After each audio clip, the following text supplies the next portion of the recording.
walking. People are afraid of the weather changing and all that. But no matter how you become afraid, what can you do about the uncontrollable? So there are things that make us unhappy.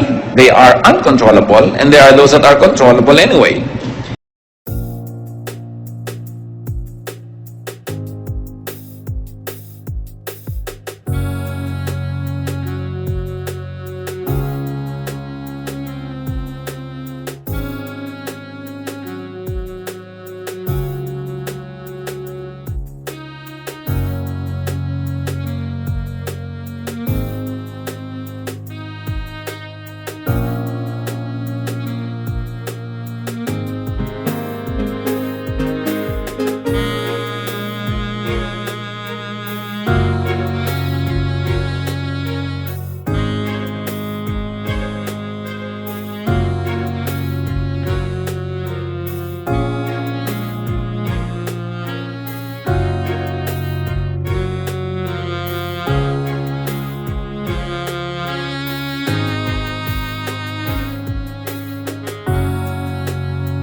But just the same, life could present so much reason to be sad. Pagka nga umiibig ka, masaya ka, pero may kakambal na lungkot dahil natatakot kang mawala yung iniibig mo. Either iwanan ka o kung sumakabilang buhay siya, o mawala siya sa iyong piling, malayo, maraming kinakatakutan. That's why man needs happiness. Therefore, man should be able to make and to produce happiness and not just depend on events. Not just depend on happiness to come. We must find reasons for happiness. At pagka ang tao may kaligayahan na paglalampasan ng lahat ng hirap, nadadaanan ng lahat ng pagsubok, natitiis ng lahat ng dapat tiisin. Kung hindi man kaligayahan na hawak na niya sa kanyang mga palad, kaligayahan na inaasam at inaasahan niyang darating. What are some of the major reasons to be happy? Psalm 138 verses 2 up to 8. I will bow down toward your holy temple and will praise your name for your love and your faithfulness. For you have exalted above all things your name and your word. When I called, you answered me. You made me bold and stout-hearted. All kings on this earth have heard your promises, Lord, and they will praise you. You are so famous that they will sing about the things you have done. Though you are above all of us, you care for humble people, and you keep a close watch on everyone who is proud. I am surrounded by trouble, but you protect me against my angry enemies. With your own powerful arm, you keep me safe. You, Lord, will always treat me with kindness. Your love never fails. You have made us what we are. Don't give up on us now. Napakaraming dahilan dito pa lang sa kaunting verses na ito para ang tao ay maging masaya o para aliwin niya at pasayahin ang kanyang sarili. At isa-isahin natin yun. Noong unang-una, God is loving and faithful. Kahit hindi laging loving and faithful ang mga tao, God is always loving and faithful. Para ka sumaya, iasa mo ang kaligayahan mo sa love and faithfulness of God. Secondary lang yung love and faithfulness of people. The love and faithfulness of people can make us happy in a very unique way.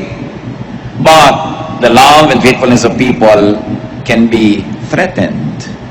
The love and faithfulness of people can change. Salamat na lang kung hindi nagbabago. Lagi tayong mahal ng mahal natin, matapat sa atin yung pinagtatapatan natin. Pero ganun pa man, kung hindi man yan mangyari, pag inuuna mo na laging isipin that God is loving and faithful, at inuuna mo ang relasyon mo sa Diyos, dumating man o umalis sa mga tao, maging matapat man sila o hindi, you are steady. You are shaken, of course, but you are never broken. You are never totally destroyed when God is in the center of your life. Because of God, people could be loving and faithful too. Kung ang Diyos na lumikha sa atin at ang Diyos na may Espiritu na nakatira sa atin ay mapagmahal at matapat, therefore, lahat ng taong tinatahanan ng kanyang Espiritu ay kaya ring maging mapagmahal at matapat. At kung marami tayong kalungkutan na tinatamasa dahil hindi tayo mahal o hindi matapat sa atin ang mga minamahal natin, dapat baliktarin natin yon. We cannot control other people, but we can control ourselves. So let's be happiness factories. Meron kayong dapat pagtapatan, maging matapat kayo. Meron kayong dapat mahalin, mahalin ninyo. Para yung inyong pinagtatapatan at minamahal, sumaya. At nabawasan ninyo sa pamamagitan ng pagkilos ng Panginoon sa ating buhay, ang numero, ang bilang ng mga taong malungkot at mga taong nababagabag. At dahil kumikilos din ng Diyos sa ibang tao, sila man maaaring maging paraan ng Diyos, kasangkapan para tayo'y mahalin ng Diyos through them. Therefore, open yourself to people's love. Because when you open yourself to God's love, you inevitably open your heart to love others, and you inevitably open your heart to accept the love of others. And then you are in the way of happiness. May mga daan, alam nyo, busy, may mga daan hindi halos nadadaanan. Yung pag-ibig, yung kasiyahan, may dinadaanan din yan, dapat nandun ka. Sa kalsada na yung katumira, sa address na yun, para lagi kang nadadaanan. Maraming tao, hindi sila masaya kasi ang address nila doon sa gilid-gilid, hindi dinadaanan ng happiness. Kaya dapat kinikilala mo saan ba dumadaan yung happiness. Una na, kilalanin natin God is loving and faithful. Two, God is true to His Word. Saan ba tayo kumukuha ng lakas ng loob? Di ba sa mga pangako ng Diyos? At sinasabi, God is true to His Word. Dapat alam mo ang mga pangako ng Diyos para maklaim mo. Yung mga nagdarasal nga kahit sa Biblia, kahit naman hindi makakalimutin ng Diyos, sila man ipinapaalala nila, Diyos, di ba sabi nyo ganito, di ba pangako nyo ganito, according to your word ganito. Hindi mo naman talaga ipinapaalala sa Diyos yun, ipinapaalala mo sa sarili mo na may pangako ang Diyos na ganon. Kasi hindi naman niya yung nalilimutan, pero nalilimutan natin. At kung nalilimutan natin i-claim ang mga pangako ng Diyos, tayo yung nalulugi.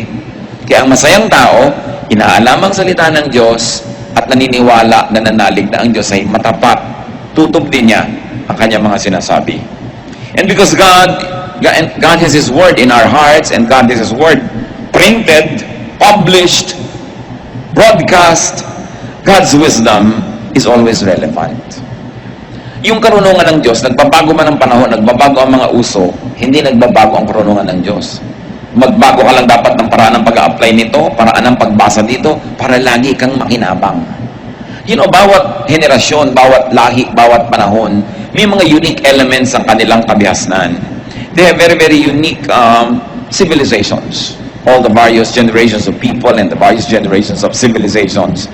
And their context help them define the true relevance of the Word of God to them. Kayong basa ng mga tao noong 16th century at pag-apply nila sa buhay nila, maraming pagbabago ang pagbabasa ng mga tao ngayon sa panahon na ito. Hindi nagbabago yung salita ng Diyos, but the way you apply it to your reality, because realities change, must be always timely. The unchanging Word of God, but our ever-fresh reading and ever-relevant application to our lives. Kaya maraming mga tao ayaw nila maging religious kasi parang backward, parang sobrang conservative, pati language, pati kilos, parang pang 16th century. Hindi bagay sa panahon. Dapat alam natin yung mga basic moral bedrock of the Word of God, at yun ang hindi dapat ma-violate. But the way they are transplanted and read and interpreted and applied to daily life must always be relevant. Kaya ikaw nakahawak ka sa unchanging Word of God, pero nakaugat ka sa patuloy na nagbabagong daigdig.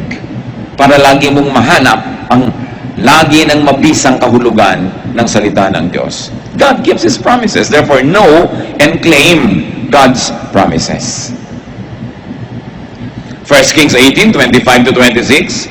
Now, Lord, God of Israel, this is a prayer, keep for your servant David, my father, the promises you have made to him when you said, you shall never fail to have a man to sit before me on the throne of Israel.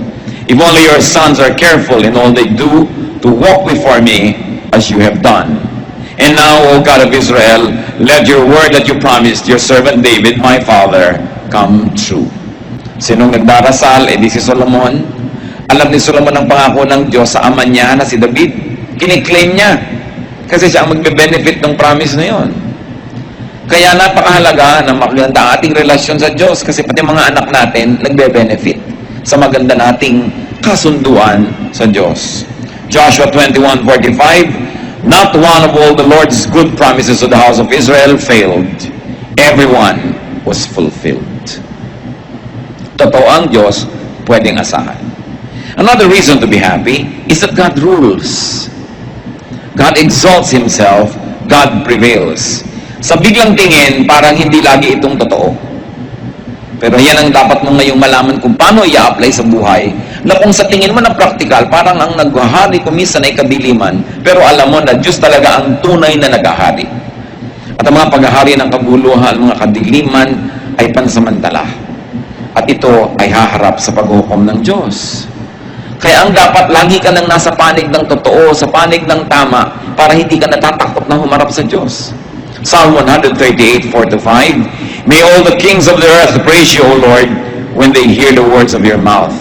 May they sing of the ways of the Lord, for the glory of the Lord is great.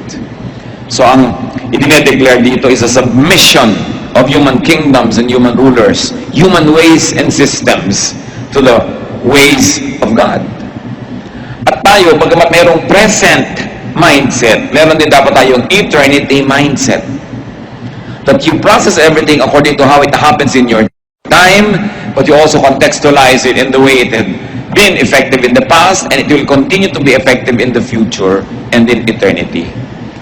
Ang nangyayari sa atin, may isa, dalawa, tatlong araw, sometimes tayo hindi nakakaintindi, pero hindi natin dapat ipako yung pananalig natin doon sa mga konting panahon na yun.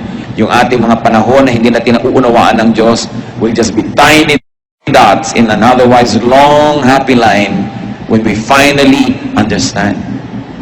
Kaya ang sabi sa New Testament, now I know in part, but then I shall understand fully, even as I have been fully understood. Our knowledge is imperfect, and our prophecy is imperfect. But when the perfect comes, the imperfect will pass away. Kaya ang dapat nating laging hinihintay, lalo sa mga bagay na hindi natin nauunawa, yung pagdating ng Panginoon na para ipaliwanag lahat sa atin yan, no? Ang ating pagpunta sa Kanyang piling na biglang bubukas ang ating isip at maunawaan natin ang lahat. Kaya ngayon, what is important? Faith. Faith is the best weapon we have against loneliness. Faith is the best weapon we have against doubt and against insecurities and uncertainties. Because faith is the assurance of things hoped for. It is the evidence of things not seen. That's why people are saved by faith. Not by their knowledge. Kasi yung alam mo, syempre, mananalig ka na doon. Pero hindi mo naunawaan na nanalig ka, yun ang hinahangaan ng Diyos at pinapahalagahan. Hindi naman ibig sabihin na mamuhay tayo sa ignorance na wala tayong naiintindihan. But for the few things that are not clear, when I was a child, sabi nga sa Bible, I thought like a child, I reasoned like a child. And now we are in a childhood state. When it comes to terms of eternity, what is the lifetime of a human being? 90 years? 100 years? We will never become adults spiritually. We are like children. But sabi niyo ganon, now the time I become a man, I give up childish ways. There will be changes. And those changes are the ones we aspire for when we will finally comprehend the things that are beyond our minds at present. Another reason to be happy, according to what we have read, is that God answers prayers. Sumasagot ang Diyos. Pero bakit maraming sinasagot ng Diyos, hindi pa rin sila masaya? Because they want only a yes answer from God. Kaya hindi sila masaya. Pero pag Diyos ang sumagot, Yes is a blessing, no is a blessing, wait is a blessing. Because God is always true and God is always loving. Therefore, His no is His best way of loving you at times. Nagiging malungkot tayo kasi conditional yung happiness natin pag ang sagot yes. Pero itong tandaan natin mga kapatid, pag Diyos ang sumagot ng no, yun ang the best. Because God knows best. And God can say, wait. And so when God says wait, you wait. Huwag kang masyadong mainipin. Iba ang panahon ng Diyos sa ating panahon. And God's timing is always perfect. Marami tayong lungkot dahil sa inip. Nababagot tayo. Marami tayong lungkot dahil nabibigo tayo sa hinihingi natin sa Diyos. May nagtatampo pa sa Diyos. Pero, di ba ang marunong at mahusay magmahal na magulang, marunong din mag-no sa kanyang anak? Hindi lahat ng hinihingi ng anak mo na sa kanyang limitadong pananaw ay mabuti sa kanya, ay ibibigay mo. Dahil sa iyong mas mature na pananaw at mas mapagmahal na pananaw, hindi dapat mapunta sa kanya. Kaya kuminsan ang mga bata, nagtatampo pa, nagagalit sa magulang, pero pag naging magulang na sila, doon nila nauunawa. Minahal pala ako ng magulang ko by saying no. At merong mga tao na pagkatumanda na, nare-realize nila at sinisimbatan ng mga magulang na bakit lahat ng gusto namin binigay nyo? Bakit hindi kayo marunong magdisiplina? Bakit hindi kayo pumigil? Nagkaganito tuloy kami. Pagkatumanda yung mga bata na yan, natuwang-tuwa dahil todo pa sa magulang, sinisisi rin ng magulang. Kaya tayo, when we become really spiritually mature, we will be thankful for every no answer of God. For now, be happy with it in faith. Para hindi tayo maraming nirereklamo sa buhay. God gives courage. Sa mga pinanghihinaan ng loob, sa mga nanghihinaang pananalig, sa mga natatakot, anong nagpapasaya? Yung binibigay ng Diyos sa atin na tibay. Courage, katapangan. Kaya, lagi ka dapat sa Diyos lumalapit. And what's important is that God cares for humans, for persons, especially for humble people. Ano ba mas maging madali? Magyabang o maging mapagpakumbaba? Ano ba ang mas low maintenance? Kayabangan o kapakumbabaan? Kaya ang tao nagpapakumbaba, mas madaling sumaya. Ang tao hindi nagyayabang, hindi nagmamataas, hindi nagmamatigas, mas marami siyang kaligayahan. At kung sinabi sa binasa natin sa scripture that God cares for humble people, you want to be happy? You want God's care? Be humble. At hindi lang Diyos ang magiging maibigin sa iyo, pati kapwa-tao. Kasi wala namang tao natutuwa at nagmamahal sa mayabang, sa matigas ang loob, sa nang titikis, sa nang sasadista. Wala namang natutuwa sa ganun. Kaya dapat makita natin ang pandaraya ni Satanas. Pag natetempt tayong maging mayabang, maging matigas dyan, maging mahirap na makasundo. Gusto ni Satan mangyari yun para magalit sa atin ng mga tao, para lalo tayong lumungkot, at para malayo din tayo sa Diyos. So God cares for humble people. You want to be happy? Be humble. Make it a habit to be humble. Kasi pag mayabang ka, may minemaintain ka. Pag minemaintain ka, nakaka-insecure. Baka hindi mo lagi ma-maintain. Nadadagdagan ng mga nervyos mo sa buhay. God keeps the proud in check. Why should that make you happy? Because if you're the one being proud, God prunes you and corrects you para hindi ka lalong lumala. Ang palo ng Diyos, isa na naman yung paraan ng pag-ibig. Napalo ka dahil mahal ka. Yung bang anak ng kapitbahay na hindi mo mahal, papaluin mo pag gumagawa ng mali? Hindi mo naman mahal yun Pero yung mahal mo, papaluin mo. At pag pinapalo tayo ng Diyos, siya ang unang-unang nasasaktan. Tulad din ng magulang na namamalo ng anak. Liban na lang yung mga magulang na sa sobrang galit, gumaganti na lang talaga, nambugbog na lang ng anak dahil ng galit, nagalit siya. Pero yung kalmado ka, papaluin mo, mahirap gawin yun. Kaya nga ang mga magulang, pinapayuhan natin, pag galit na galit kayo, tinuturo naman sa Bible, mamalo ng anak Pero huwag kayong mamalo habang galit kayo. Kasi baka naghihiganti lang kayo nun. Baka it is the evil nature that was insulted or challenged and now you're trying to be supreme and you're trying to assert your seniority and authority. Tuloy, hindi ka na namamalo para magtuwid, namamalo ka para gumante. Iba yun. Hindi gusto ng Diyos na ganun palo. Pero yung palo ng pagtutuwid, Mabuti yun sa pinapalo. Ngayon, kung ikaw si mayabang na humble ka, na walang ka na ipinagyayabang mo, pero anak ka ng Diyos, masaya ka dapat. So pwede mong sabi, Lord, salamat, napahiya ako, salamat, kinapos ako, salamat, na-humble ako. Kasi nalilibang na ako, nakakalusot ang mga kayabangan ko, akala ko pwede na. Akala ko deserve ko kasi yung ganong mga kayabangan. So, pagka ikaw napalo, pasalamat ka. Pero bakit pa rin tayo magiging masaya that God keeps the proud in check? Kasi kung tayo yung api, kung tayo yung nagpapasensya, tayo yung na-damage sa mga mayayabang, alam mo na hindi naman sila ito-tolerate ng Diyos sa matagal. Hindi kailangang ikaw ang magtuwid sa kanila, hindi kailangang ikaw ang sumira sa kanila. Ang Diyos ang bahala sa kanila. Ang sabi ng Panginoon, vengeance is mine, I will repay.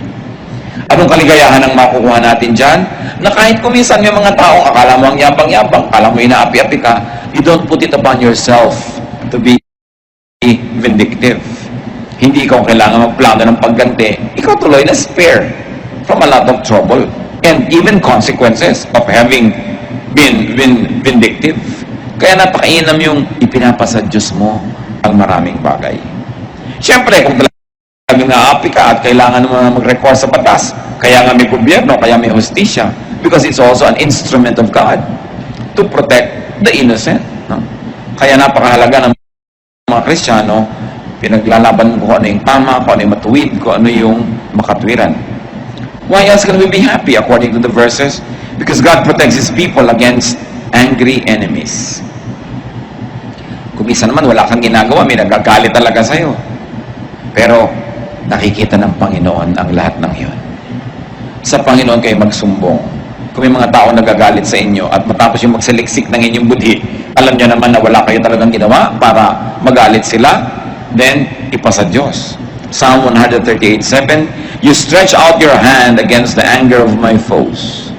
With your right hand, you save me. Sa Diyos tayo magpaligtas. Sa Diyos tayo laging lumapit. Kung minsan kasi lalapit ka sa tao, nabibigo ka. O kaya, tutulungan ka niya pero hindi pala niya kaya. Kabiguan pa rin ang ending. But to trust God. And the Lord is always kind to His people. Lagi. Pag sinabing lagi, tulad ng ine-emphasize natin, kahit no yung answer, kahit na mamalo ang Diyos, kindness yun. At pag naunawa natin yan, na-absorb natin mga kapatid yung kahulugan ng God is always kind, no matter how people perceive God's dealings, that His love never fails, sasaya ka. Kung hindi pa totoo ang lahat ng ito, look mga kapatid, buhay pa tayong lahat. Ilang taon na kayo, ilang panganib na ang inyong dinaanan, ilang sakit na ang naranasan natin, ilang mga pagtatangkala ng iba na sirain tayo, pero look, buhay pa tayo. Isang malaking patotoo ng kabutihan ng Diyos. At kahit hindi ka pa rin buhay ngayon, sinabi nga, to live is Christ, to die is gain. Wala kang pwedeng puntahan na hindi nandun ng Diyos. Pasalamat ka pa rin. Kaya ang happiness mo, dapat walang pagsidlan. Walang kondisyon. Ano man yon, anak ka ng Diyos, everything that happens is a blessing to those who love God and are called according to His purpose. And even if we move to the next slide, God will be there. Yung greatest fear natin, death, should be the greatest liberator. Because we will at last be spiritually one with our God. Psalm 139 verses 7 to 8, where can I go from your spirit? Where can I flee from your presence? If I go to the heavens, you are there. If I make my bed in the depths, you are there. Sa pusudodan ng dagat, nandun ka. Sa kataas-taas ang langit, nandun ka. Paano kita tatakasan? Napakasarap na yung mga basic truths na ito laging maalala. Kasi sabi, though I walk through the valley of the shadow of death, I will fear no evil. Mga kapatid, ano yung mga valley of the shadow of death ng inyong buhay? Sasakay ka ng aeroplano, ninenervyos ka. Diba? Yung, ayan, I am walking through the valley of the shadow of death. Sasakay ka ng barko kuminsan, ninenervyos ka, lalo masungit ang panahon. Ang dami-dami sa ating citizens, walang magawa. Talagang wala silang sariling sasakyan. Sumasakay sa mga bus o mga sasakyan, nagkakarema yung mga driver na hindi mo na malaman kung anong mga buhay ka pa bang bababa dun o hindi. Ito, I walk through the valley of death. Ang daming fears. Baka ka mawalan ng trabaho, baka ka magkaroon ng sakit, baka kung ano-ano. Pero ang sabi, even though I walk through the valley of the shadow of death, I will fear no evil because you are with me. Dahil kasama natin ang Diyos. Napansin nyo ba, 8 mga dahilan yan para sumaya, pero meron niyang isang common denominator, mga kapatid. It is all God-based and God-centered. Lahat ng dahilan ng kaligayahan na yan, dahil sa Diyos, dahil may Diyos. Many people are sad because they seek happiness outside of God. Many people are sad because they seek happiness away from God. They seek happiness mostly from people and from things. Therefore, people are sad. Pero ito, 8 great reasons to be happy, and all of them focus on God. Puro yung God is like this, God is like that, God's word is like this. Kaya yung tao na inuuna yung Diyos, nakasentro ang Diyos sa kanyang puso, talagang ang Diyos naka-enthroned sa kanyang isipan, sa kanyang damdamin, masaya yun. Kahit dinadalaw ng paminsan-minsang lungkot, dinadalaw natural ang paminsan-minsang mga duda, pero paminsan-minsan at hindi siya nagkakagiba-giba. Dahil Diyos ang sentro ng kanyang buhay. At ito ang itinuturo ng Panginoon. Alam nyo, struggle ko matagal yan. Nung araw, tinatanong ko sa Diyos, bakit lagi mo, Lord, gustong number 1? Bakit kailangan number 1 lagi? Is God egocentric? Kulang ba siya sa pansin? Pero talagang na-share ko na rin sa marami sa inyo, the Lord revealed to me that He wants to be number 1 because when He is number 1, we will be happy. Pag ginawa mo number 1 tao, kawawa ka. Pag ginawa mo number 1 bagay, kawawa ka. Pero pag Diyos yung number 1, lagi siyang nandun. Di siya nagbabago. Lagi kanyang mamahalin. Mahalin ka man o hindi ng tao, magkaroon ka man ng pera o wala kang pera, andun lagi yung Diyos. Kasi pag number 1 siya, siyempre number 2, number 3, number 4, mahalaga. Pero hindi masyado, hindi kasing halaga ng number 1. Ngayon, isipin niyo mga kapatid, ano ba o sino ang number 1 sa buhay natin? Pag sinabi mo, ay, ang number 1 ko, ang aking misis, mahirap yan. Dapat number 2 lang siya. Dapat number 1 ang Diyos. Number 2 din si Mister. Kasi ang number 1, Diyos. Mga misis, huwag na kayo mag-asam na number 1. Pag Diyos ang number 1, number 2 lang kayo, sigurado wala ng number 3. Pero kung kayo number 1, baka may number 2, 3, 4, 5. Mahirap yan. Dapat Diyos ang una talaga. Kaya sa atin mga anak, ituturo natin ang pag-ibig sa Diyos, sa ating mga mahal sa buhay. Pagka lahat tayo ang number 1 Diyos, ang ganda ng mundo. Sasaya tayo. Number 1 kasi ibang tao kaya papatay ka para sa kanya, o ayaw niya sa'yo, paparilate mo na siya dahil ayaw mo na sa kanya. Mababasa mo sa mga dyaryo, mga crimes of passion. Ayaw ko na sa'yo. Gusto pa kita. Paano ayaw ko na nga sa'yo? Paano yun? Pero ang Diyos, hindi siya aayaw sa atin kahit kailan. Lagi niya tayong gusto. Kahit kumisan tayo pa yung umaayaw. At yung pag-ibig na yun, isa sa mga pinakamahiwagang pag-ibig, madaling sabihin, pero mahirap unawain. Kasi hindi naman kinakamot ng Diyos ang likod mo. No? Pagka kumakate, hindi ka naman niya inaabutan ng malamig o mainit na inumin. Hindi ka naman niya binibigyan ng diretsahan ng pera o karinyo. Kaya kuminsan nalilimot natin yung ganong uri ng love affair that we should develop. Ang lagi nating inuuna, yung nakikita ng mata, yung nararamdaman ng balat, yung andyan. But remember that though we are bodies, we are also spirits. Na mayroon tayong dalawang uri ng pagkabuhay na isinasabuhay. At yun yung ating buhay sa laman at yung buhay sa espiritu. Pag yung buhay mo sa espiritu masigla, masaya, kaya kanyang dalin kahit na nagkakagulo-gulo yung buhay mo sa laman. Pero pag yung buhay mo sa espiritu, wala. Kahit anong saya ng buhay mo sa laman, pansamantala, mababaw. It is like chasing rainbows, and when you get there, it is not there. Nakikita nyo, napakarami mga matagumpay na tao, Inaamin din nila, hindi rin naman masaya. Although marami rin namang hindi matagumpay na masaya, so mabuti nang matagumpay kang malungkot kasi hindi ka matagumpay na malungkot din. So huwag natin gawing excuse yan. Pero ang point, unahin ng Diyos. Paano nyo gagawin yun? Kayo lang makakapagsabi. Kung paano nyo siya unahin. Kung paano nyo bibigyan ng panahon, paano tayo de-develop ng pakikipagmahalan. Kasi ang Diyos, persona. Hindi siya usok. Hindi siya drawing. Hindi siya bato. Isa siyang persona, may damdamin. At gusto makipagmahalan sa tao. Ang isa sa mga pinakamatatayog at pinakamabubuting layunin natin, mission, develop a loving relationship with God. And you've got to find your personal way to do that. Your spirit will tell you if you only listen. Now, what is the way to be happy? Nagbigay tayo ng mga reasons to be happy. Psalm 138, 1-3. I will praise you, O Lord, with all my heart. Before the gods, I will sing your praise. I will bow down toward your holy temple and will praise your name for your love and your faithfulness, for you have exalted above all things your name and your word. When I called, you answered me. You have made me bold and stout-hearted. So the way to be happy, praise God with all your heart. Siyempre, may literal, sing praises to God.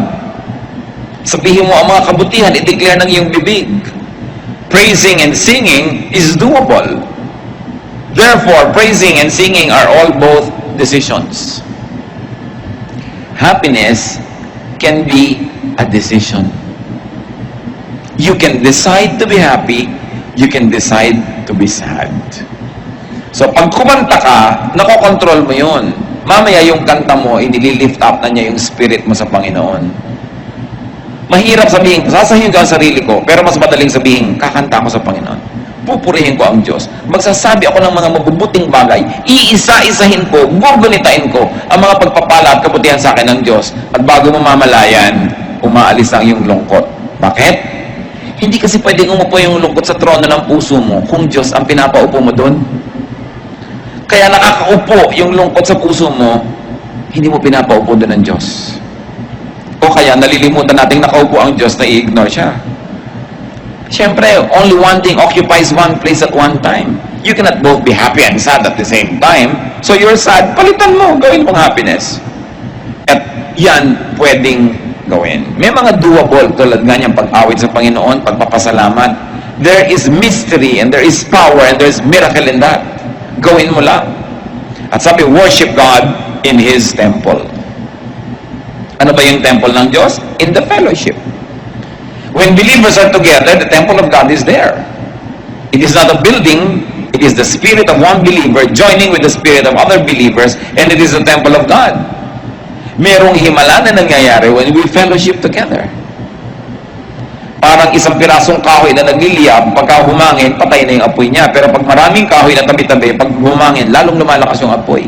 Ganun ang importansya ng fellowship. At fellowship, hindi lang yung from 3 to 5 p.m. may fellowship, hindi yun. Yung talagang nakikipagbuhol-buhol yung buhay natin sa buhay ng mga ibang believers. Hindi lang tayo umaattend ng program, tapos fellowship na ba yun? Ang fellowship, yung saya niya, saya mo rin, yung lungkot mo, lungkot niya rin, nagkakahati-hati, nagkakatulong-tulungan. Ang Diyos kasi nilikha tayo na talagang nakikipag-asahan sa ibang tao, umaasa at naaasahan. Kaya marami daw malungkot, sabi nga nung isang poster, people are lonely because they build walls instead of bridges. So we build walls to people, against people, we become sad. That's why we fellowship. Itinuturo yan sa Biblia, always fellowship. Kasi alam ng Diyos, maraming lungkot ang buhay. At maraming ligaya tayong matatamasa sa tunay na pakikipagkapatiran. Yung tunay na pakikipagpalagay ang loob at pakikipagtulungan, hindi yung superficial lang. Hindi yung istri-stricto mo sa fellowship, ayaw na tuloy umatyan ng iba, hindi na sila pwede maging totoo. Pagtanggap, walang patakarang pagtanggap sa kapwa. Pagmamahal, pagtulong para siya umasenso, ma-develop, may saya dun. You lang, you are able to unmask yourself and you're able to be your true self in the presence of another person or persons that already gives you happiness. Ang hirap-hirap nung nag-iisa ka na nagdadala ng problema mo, nag-iisa ka na nakakaalam ng tunay mong mga iniisip, niloloob, ng tunay mong pagkatao, it isolates you.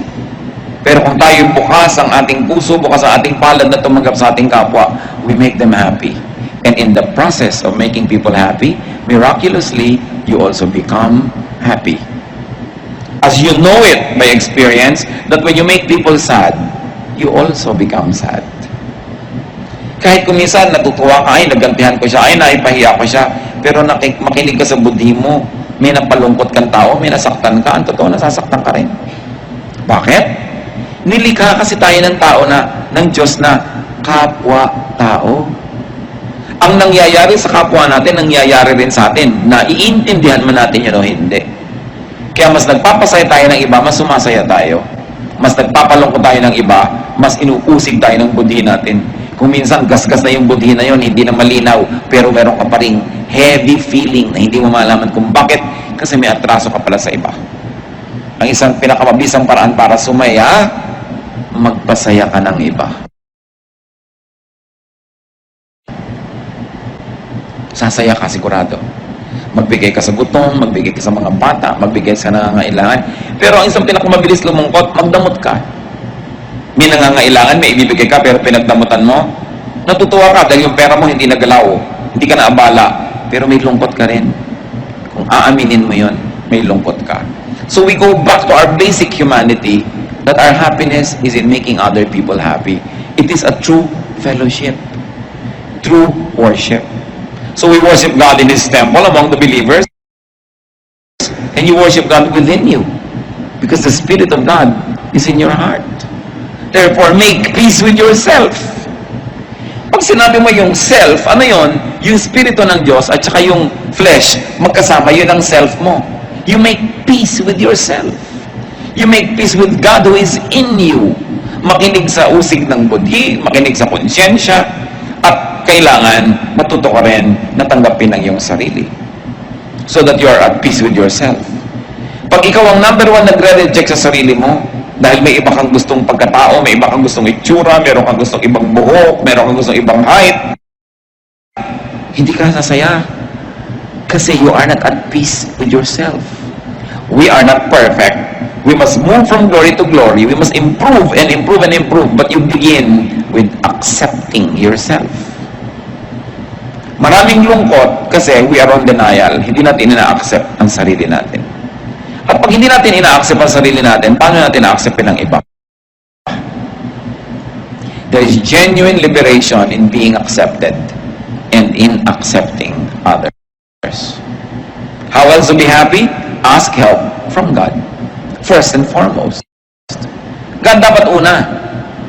Yung iba kaya lang nagdadasal pag wala nang magawang iba. Ay, wala na tayong pwedeng kailangan magdasal na lang tayo. Dapat unahin ang Panginoon.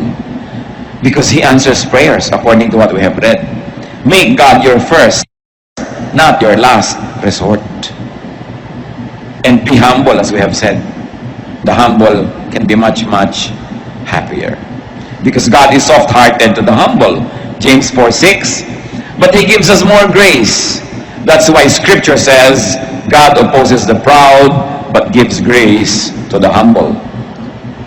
And 1 Peter 5:6, humble yourselves, therefore, under God's mighty hand, that He may lift you in due time. Happiness is more easily attainable in humility. And as we have said, accept yourself. Accept your life. It doesn't mean na huwag ka na mag-ambisyon na improvein yan. It doesn't mean na huwag ka na magkaroon ng mga pangarap na makalaya sa kung anuman ang gumagapo sa iyo ngayon.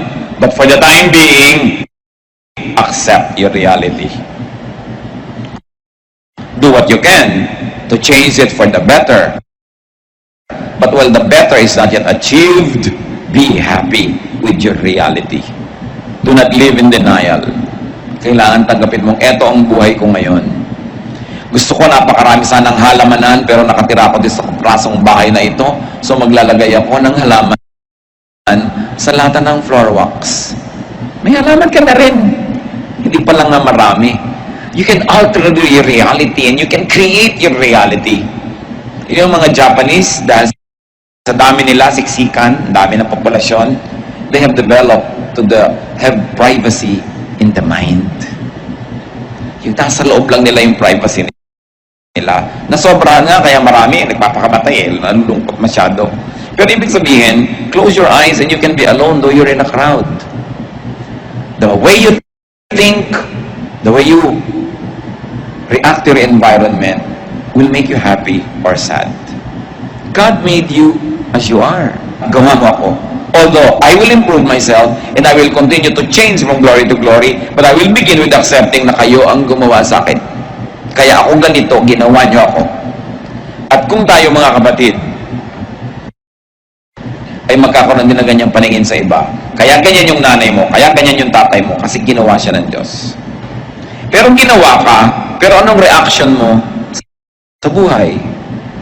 Kaya kung minsan sumasama yung ugali natin, ginawa kang ganito, pero nagre-react ka differently. That's why kahit parehong tao na merong basic na training, basic na childhood together, ano nangyayari? Nagkakaiba-iba sila. Kasi iba ang pagproseso mo, iba ang pag-react mo. Meron pag inuutusan ng magulang, nagagalit. Meron pag inuutusan, sumusunod agad. So, control your behavior. Para lalo kang umasenso at bumuti. But you begin and not end with accepting yourself.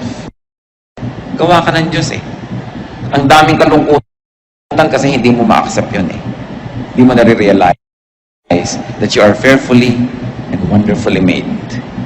Kung minsan meron kang napakalaki mga kahinaan para lang pala lalong makita ang himala ng Diyos sa'yo. Kasi kung kinreate ka man na puno ka na, hindi mo na kailangan yung Diyos. Kaya mga kulang-kulang. Kasi gusto ng Diyos punan. Gusto ng Diyos na punuin niya ng punuin yan. Para habang lumalawig ang buhay mo, may fellowship kayo, meron kang continuing need for God. Kasi alam nyo to mga kapatid ha, pag sobrang lusog natin, nakakalimot tayo sa Diyos dumasal, pero madadasalin ka kung may sakit ka. Kung may sakit ang mahal mo sa buhay, lalong madadasalin ka. Pag ang dami mong pera, madaling makalimot sa Diyos. Pero yung wala kang kapera-pera, talagang abot-abot ng dasal mo. May fasting pa kumisan yan. No? Pagka meron kang papa, nakakalimutan mo yung Diyos. Pagka nawala si papa, back to God ka na naman. No? Serve ka na naman. Kanta ka na naman. Turo ka na naman kasi wala si papa. So, kaya may mga kulang tayo. Huwag yung isipin na nilikha tayo ng Diyos sa may kapintasan. Kaya tayo may kulang para punan ng Diyos. Pero tatanggapin mo sa simula, kulang ako. But here I am, Lord, fill me with your glory. Huwag niyong ikalungkot ang mga kulang sa inyo. Ikatuwa niyo dahil dyan kayo pupunuin ng Diyos. Kaya sinabi ni Paul, when I am weak, then I am strong. Kasi kung saan ako kulang, doon may opportunity ang Diyos, tapunan ako. Kaya yung mga taong puno na, ang yabang-yabang na, anong ginagawa? Iniligwak ng Diyos, itinataob, inaalis yung mga pumupuno sa kanila para maging humble ulit. Lord, kailangan ko kayo. So, sino ba nagbabalik sa loob ng balik loob sa Diyos? Yung biglang umaasenso o yung biglang nagfe-fail? Madalas yung nagfe-fail. Although meron, dahil umasenso, matalino siya. Ay, mahal-mahal ako ng Diyos. Lalo ako magpapaka-Diyos. Pero bihira yun. Madalas yung punong-puno ka na, itinapon nga, ayan, biglang wala kang laman, dasal ka na naman, balik ka na naman sa Diyos. Kaya pagka naitapon na gano'n yun, di ba, laging labing ang Diyos, lagi siyang tama. Sabi mo, Lord, bakit pa meron ako na wala pa? Eh, kasi nalilimutan mo na ako eh. Bumalik ka. Come back to me and I'll come back to you. Sabi ng Panginoon, return to me and I will return to you and I'll fill you again. Pupunin uli kita, siksik-liglig, umaapaw. Pero kailangan, nandiyan ka, ready to be filled. Masarap yung ganon. So, sino ang nakakatanggap talaga ng mga himala? Di ba yung nagkakasakit? Yung lagi naman malusog. Di naman nila alam na everyday himala yun na na-maintain. Kaya, hindi ko sinasabing ibigin natin na maging kulang, maging may sakit, maging mahirap. Pero kung yun ang kalagayan mo ngayon, yun ang reality mo, huwag mo ireklamo, ipagpasalamat mo na may opportunity kang lumapit sa Diyos. At ang Diyos ay nalalapitan, at ang Diyos ay sumasagot sa panalangin, at pupunuin ka niya. Ngayon, ang panalangin at ang tunay na pananalig, hindi ka pa pinupuno, nagpapasalamat ka na because you know that God is faithful. Hindi nawawala yung lungkot mo. Hindi mo lang sinapsychologize sa sarili mo dyan. Ha? Totoo yan. Pinangahawakan. Kasi sa nananalig, ang iniisip pa lang niya, totoo na. Kaya faith is very important. It is very, very crucial. There is so much reason to be unhappy, but there's much more reason to be happy. There's a way to be happy. Praise God. What does it take to praise God? Count your blessings. Thank God and praise God And when you do that, God will change your mood. Psalm 30, 11 to 12. You turn my wailing into dancing. You remove my sackcloth and clothe me with joy, that my heart may sing to you and not be silent. O Lord my God, I will give you thanks forever. Sabi, tinanggal mo ang pagluluksa ko, pinalitan mo. Ano ang inaalala mo sa mga panahon na nalilimutan ka ng mahal mo sa buhay o kaya silbi ka ng silbi dahil nalumpo? Anong naalala mo? Bakit nagkakaroon ka ng lakas na gawin yon? Yung mga pagmamahal niya sa'yo, nung kaya pa niya. Kaya magmahal tayo, ito yung kaya natin. Kasi may mga panahong tayong nangangailangan tumanggap ng pagmamahal na yun. Dapat marunong ka magmahal. Basta kaya mo. Bawat araw, kaya mo bang magbigay? Magbigay ka. Pasalamat ka, hindi ikaw yung tumatanggap nung araw na yun. Darating din ang panahon, kailangan mong tumanggap, pero sa dami ng naibigay mo, para ka lang umaani ng iyong mga itinanim. Sasaya ka kung lagi kang nagkagawa ng kaligayahan ng kapwa. Nalaman mo na may kapitbahay ka na sobrang hirap, walang sapatos, ibili mo ng sapatos kung kaya mo. Bakit hindi? Samahan mo pa ng medyas. Ang dami nating kayang gawin para magpasaya. Sa inyong mga kotse, maglagay lang kayo ng grocery bag, konting tinapay, konting pagkain. Pag kami kumakatok ng pulubi, iabot mo, ang kaligayahang madarama mo, hindi mo kaya compare yan.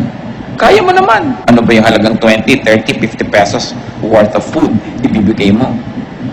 Ang dami nating pwedeng gawin para maging happiness factory. Mga anak, isipin yung mga magulang nyo, paano nyo sila papasayahin? Ibinapasyal, binibigyan ng panahon. Of course, dapat yung sustentuhan, ano? Lalo't matanda na, pero hindi yung sapat. You should give time, attention, be a happiness factory. Magulang ka, paano mo pasasayahin yung anak mo? Pero madalas, nadadaya tayo ng diablo, ha? Nagiging tayong loneliness factory. Tayo nagiging dahilan kaya lumulungkot yung mga tao. Yung mga umaasa sa atin, ibibigo natin. Yung mga tao, pinapahiya natin. Pero pwede tayong maging happiness factory. Lalo may pera kayo, yun ang pinakamasarap. You know, giving away money is like defecating, the pleasure in it coming out. Meron ako mga unhappinesses sa buhay ko. Hindi yan nakakahiyang sabihin sa Diyos. Alam naman niya yung puso natin. Ang gusto niya, puso mapagpakumbaba, kumikilala na kailangan mo siya. Dahil gustong-gusto niyang punan ang pangangailangan natin. Kung meron pa tayong kasama na mas maraming kalungkutang naghahari sa buhay niyo at gusto niyo yung itaboy ang mga lungkot na ito sa buhay, tumayo kayo. Declare your faith that the Lord heals.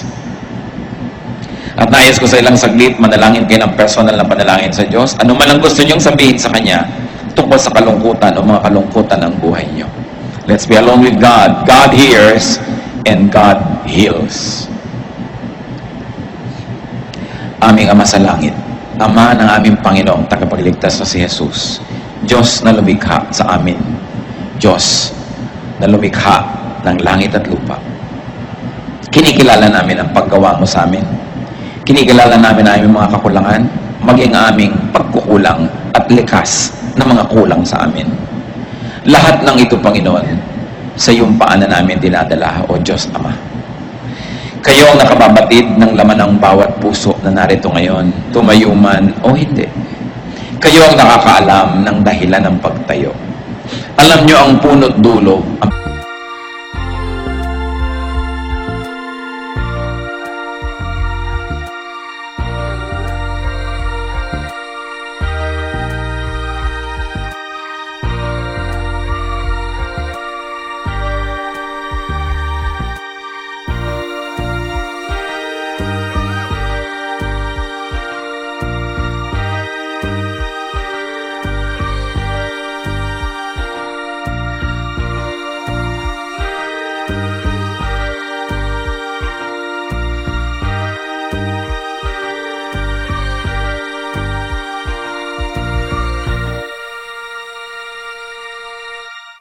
pinagmulan at tutunguhan ng aming mga lungkot. Dalangin namin sa iyo, Panginoon, pauwiin mo po ang mga ito sa iyong mapaghimalang paghipo sa aming puso. Bunutin mo ang mga malalalim na ugat ng kalungkutan sa aming buhay at palitan mo ito ng tanim na kaligayahan. mag-ugat sa aming puso at sa aming espiritu ang kasiyahan, kagalakan, kasayahan. Turuan mo kami, Panginoon, na maging instrumento mo, na maging happiness factory. Na sa aming kalungkutan, unahin namin yung lungkot ng iba. At sa pagpapasaya namin sa kanila, pasayahin mo rin kami. Dalangin namin, Panginoon, ihayag mo rin sa amin, nakatayo man ngayon o hindi, ang anak mo. Ihayag mo kung paano kami nagiging loneliness factory.